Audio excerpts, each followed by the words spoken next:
do that, we do have a little bit of a special segment here. It's a bit of a surprise. I've got Tim here, and you're from id Software. You are the studio director, one of the Quake devs. You've been around for such a long time, working on all those Quakes. That's pretty cool. Yeah, it's great. It's amazing to see how Quake from 1996 to 2018 has evolved. Yeah, absolutely. Tell me a little bit about that, obviously, because now we're here with Quake Champions. I've started playing Quake back in Quake 3 Arena. When I was in high school, I used to play sometimes during the game, sometimes during school, but you know, obviously it's come a long way since then. So there's a lot that's been going on, and it's looking great right now. Yeah. So the you know, the key of Quake is always about movement, is offense and defense, speed, situational weapons. You know, knowing your opponents, knowing your levels.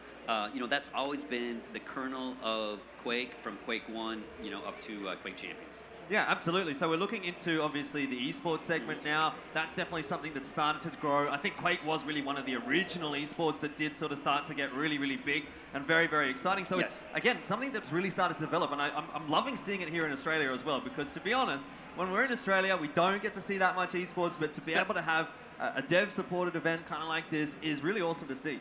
Yeah, you know, we've always loved our Australian fans. You know, you guys sometimes have some internet issues, but, you know, you muscle through it. And, you know, it's really exciting to see how Quake and esports has gone from you know, just a small group of people to really a worldwide phenomenon. Yeah, absolutely, and that's exactly what it's starting to become now. How are you feeling about the Aussies in this competition? You know, obviously they've played a little bit internationally, so you might be aware of a few of them. Yeah. But, you know, it's really cool to be able to see some of them going potentially over to DreamHack. Well, definitely going over to DreamHack, right? Yeah, it's really exciting. The skill level here is great. You know, I know some of the guys, so I'm rooting for everyone. But, you know, it'd be exciting for them to represent at DreamHack. All right, obviously you've been a little bit quiet over there, Phylum. Have you got anything to ask? Well, look, I mean, we're in Quake Champions here. We've seen some great champion variety today. Do you have a favorite champion here? Yes, so I'm a big Galena fan. So you've been enjoying these games a lot then? Lots of Galena play. I like the strategy, the defense, the offense capabilities of her. She's well-rounded, so definitely my favorite champion. Nice. Yes. Yeah. All right, and do you have a, well, I know, you said you loved all the players, but really, who do you think is going to come out on top here? Oh, you know, I can't say that. Yes, they're all my kids. They're all your friends, okay. Yes. But, you know, it's been really great to watch.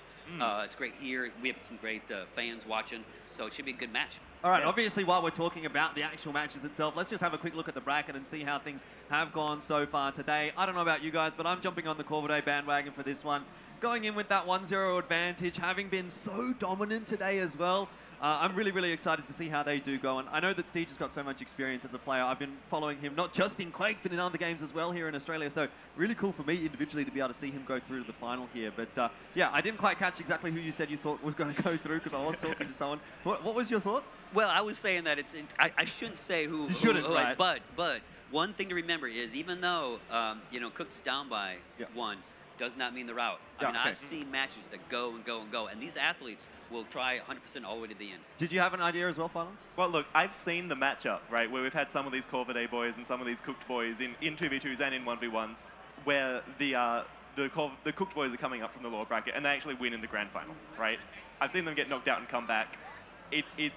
I believe in them. I want it to happen. Absolutely. All right, so let's jump into a little bit more of a general discussion. I don't know, maybe this is prying too much into internal things for you guys, but this is a 2v2 LAN, right? Are there any other sort of potentials for esports when it does come to Quake? Because I know the 2v2 is not the only format in the game. Yes. Well, our new game mode, Slip Mode, is out. Lots of people like that. And of course, you know, CTF is coming sometime soon. We are so keen for CTF. Yes. And the great thing about Quake is that at its core, it's straightforward, it's simple, but the different game modes add a lot of variety.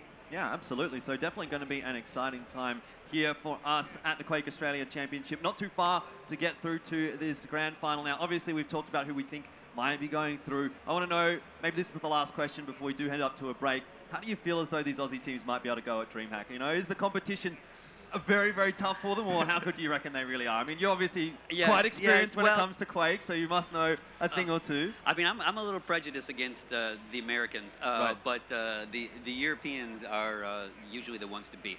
So the Australians definitely have a road ahead of them to go all the way. All right, well, okay, we've got a little bit more time, actually.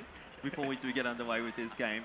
But we are starting the game very, very shortly, so very excited. Is there anything maybe you expect to see, or like you said you had some favorite maps, you have some favorite champions. What are we looking for in this esports kind of a mode? Like, is there a certain champion that you think is really a little bit too strong, a little bit too weak? Is there something that you really want to see? I know we've seen a lot of BJ bans, and BJ has been used quite extensively by Steege, so I definitely want to kind of see that. Well, so it's really interesting.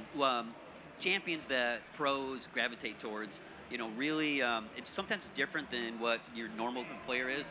You know, we have Aizen that will come out soon, and Aizen's very support-driven with the turret, so that may bring a whole new dynamic to esports. And you know, we are frequently surprised at how the pros will gravitate towards certain champions. Yeah. For instance, when we released Doom, some of the pros were like, "Yeah, I'll never play him," but then he became, you know, very, very popular. Yeah. So you just never know. Absolutely, awesome to hear. Really, really keen to see how this grand final is going to go. Tim, thanks very much for talking to us. We're going to swap you out now for for Runny. Get this grand final underway.